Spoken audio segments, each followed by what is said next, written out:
Waalaikumsalam warahmatullahi wabarakatuh. Bismillah, alhamdulillah, wassalatu wassalamu ala rasulillah Sayyidina wa habibina wa nabiyina Muhammad ibn Abdillah wa ala alihi wa sahbihi wa mawalah.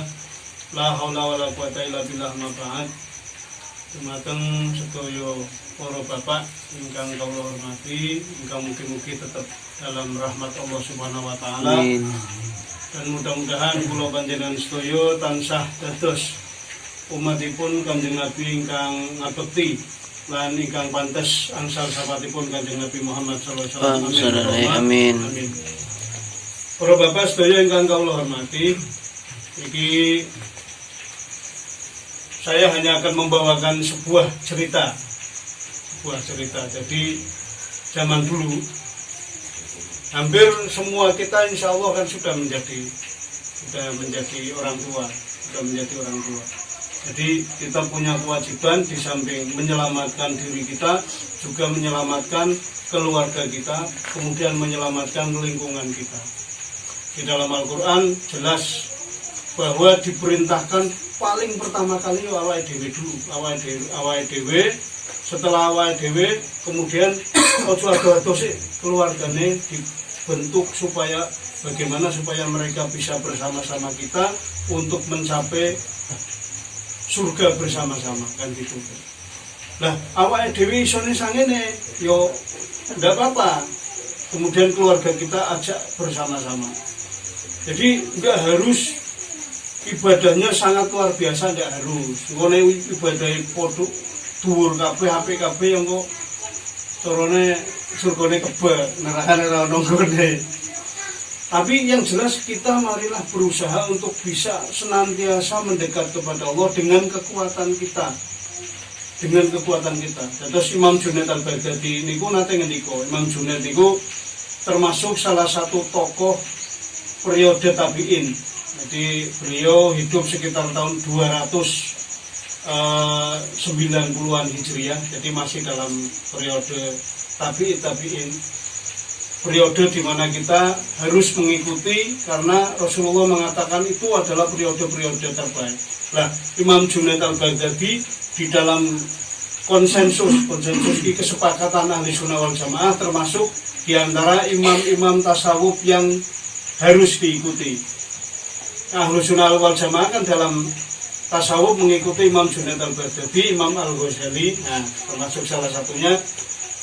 Kemudian termasuk diantaranya sesudah itu baru Kanjeng Abdul Qadir Jailani, Imam Syadzili dan sebagainya. Nah, Imam Junaid Al-Baghdadi nanti ngendiko. Jadi ada orang-orang yang layak untuk mendapatkan derajat tinggi di sisi Allah Subhanahu wa taala meskipun tidak mempunyai amal sholat dan mempunyai amal ibadah yang banyak.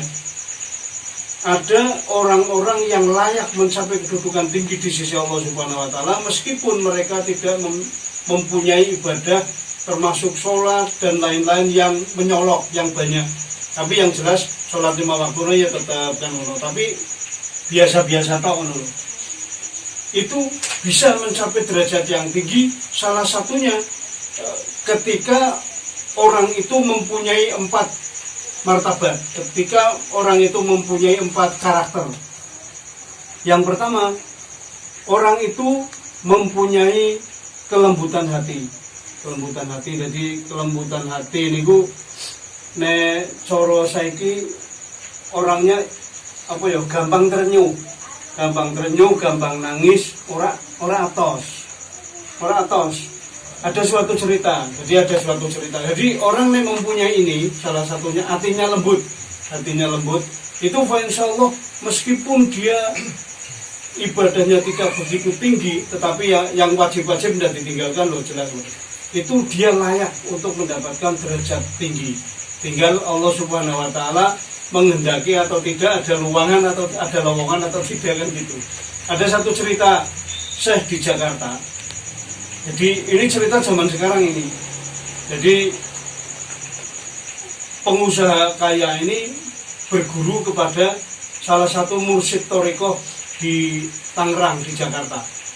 Berguru di mursyid thariqah itu, kemudian setelah itu karena namanya orang thariqah kan ingin menghadap kepada Allah Subhanahu wa taala nyawiji. jebule latihan sholat khusyuk ora tahu iso khusyuk.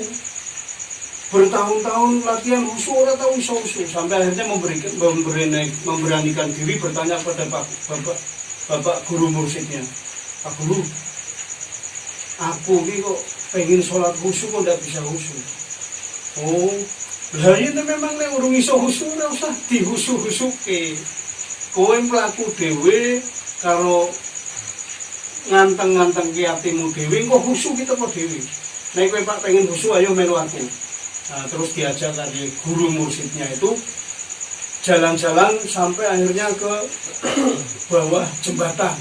Ke bawah jembatan. Setelah di bawah jembatan itu kemudian melihat anak-anak yang sing gawane goleki sampah, sing pemulung dan sebagainya. Sampai ada orang-orang yang sholat hanya bertumpukan kardus-kardus bekas, terus sebetulnya sudah tidak layak. Di sholat minum-minum. Nah, terus diajak oleh guru mursyidnya itu jalan-jalan. Setelah melihat ada orang yang kurus sekali, ada yang tua, terus kemudian tidak bisa makan. Baru kemudian dia terenyuh, kemudian meneteskan air mata, iba. Nah, terus guru mursyidnya baru mengatakan, lah iki nangismu pada saat sholat karena digawe-gawe, menghusu-husukan diri, meneteskan air mata, itu kalah derajatnya dengan kamu melihat hamba-hamba Allah seperti ini yang kekurangan, kemudian kamu meneteskan air mata, sehingga muncul keinginanmu untuk membantu saudara-saudaramu. Wih, derajatnya lebih tinggi yang seperti ini. Nah itu, jadi muncul hati yang lembut karena melihat hamba-hamba Allah yang seperti itu lebih tinggi derajatnya.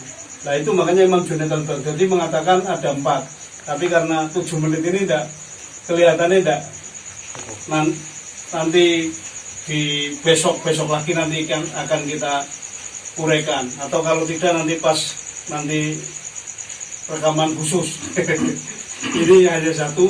Jadi ketika kita mempunyai hati yang lembut, gampang terenyuhan melihat orang-orang yang tidak beruntung, ketika melihat orang-orang yang nasibnya banyak terdolimi, kok terenyuhan, itu masih ada kemungkinan lebih baik dan kemungkinan diangkat derajatnya oleh Allah Subhanahu wa taala ketika Allah Subhanahu wa taala membutuhkan. Kapan Allah Subhanahu wa taala membutuhkan, pertanyaannya insya Allah dijawab besok mana. Ini saja, mudah-mudahan ada manfaatnya. Karena nanti naik kepanjangan jadi rampung ya tuh. Nanti mawon mungkin wonten manfaatnya. Akhirul kalam wabillahi taufiq wal hidayah. Assalamualaikum warahmatullahi wabarakatuh. Waalaikumsalam warahmatullahi wabarakatuh.